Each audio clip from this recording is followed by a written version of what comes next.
Being broke isn't just hard, it's expensive, and most people don't even realize how much it's actually costing them every single day, not just emotionally, but financially, in ways that quietly stack up over time. Welcome to Simply Speaking About Money, where we keep investing simple and focused on what actually works. Our approach is straightforward. Budget, save, and invest, based on probabilities, not hype. If you want to build wealth the smart way, you're in the right place. When you don't have money, everything feels harder. But what people don't talk about is how being broke actually forces you to make decisions that cost you even more money in the long run. And the worst part is, it's not always obvious. It doesn't show up as one big expense. It shows up in small, repeated ways that slowly keep you stuck.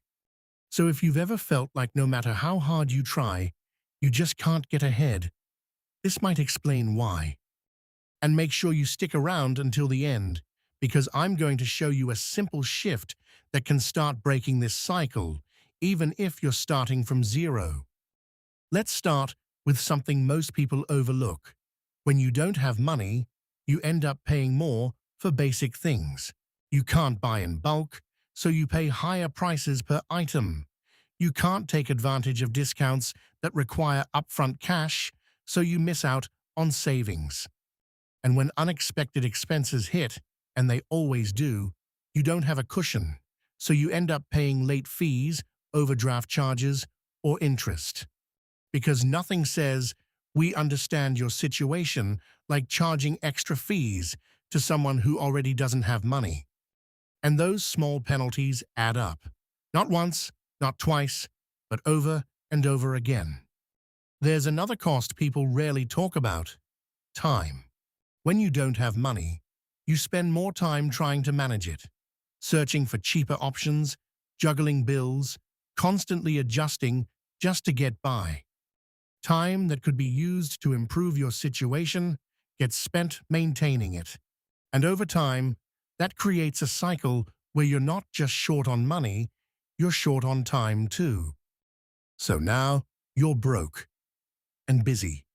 Not exactly the winning combination. Financial stress changes how you think. It narrows your focus to immediate problems. You start making short-term decisions because you have to, not because you want to. And those decisions, while understandable, often come with long-term costs.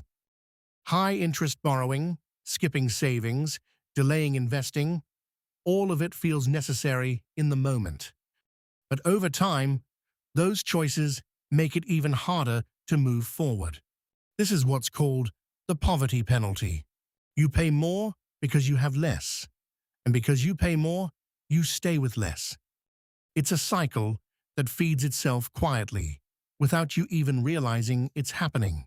It's like being stuck on a treadmill that charges you every time you try to get off.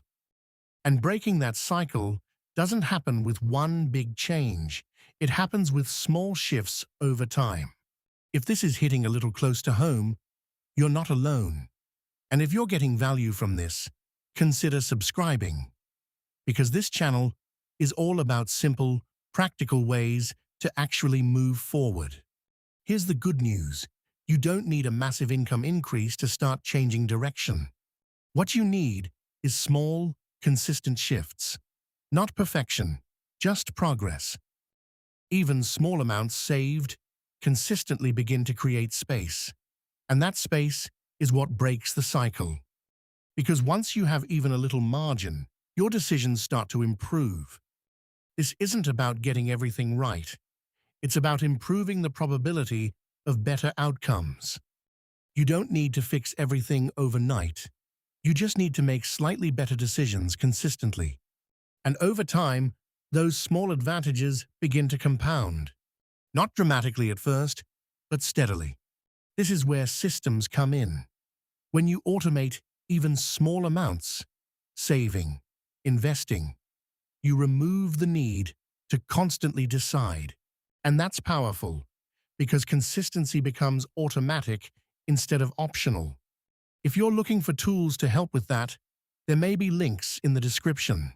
Some of those may be affiliate links, which help support the channel at no extra cost to you.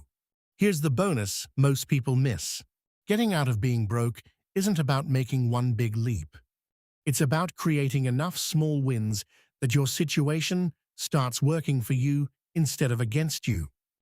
And once that shift happens, even slightly, everything starts to feel different. Because being broke isn't just expensive. Staying broke is, and the way out isn't more pressure, it's better direction. If you want to get serious about your money, it starts with one thing: knowing exactly where it's going. That's where YNAB comes in. YNAB isn't about tracking what you already spent. It's about giving every dollar a job before you spend it. And that one shift changes everything. You stop guessing, stop reacting, and start making intentional decisions with your money. It's simple, it's structured, and it helps you build the habit that most people skip: actually following a plan. And once your budget is under control, saving and investing becomes a whole lot easier. If you want to check it out, there's a link in the description. It may be an affiliate link, which helps support the channel at no extra cost to you. If you found this helpful, check out the tools in the description to help you stay consistent with your money. And subscribe to Simply Speaking About Money for straightforward, no-hype strategies to build wealth over time. Because real results come from discipline, not hype.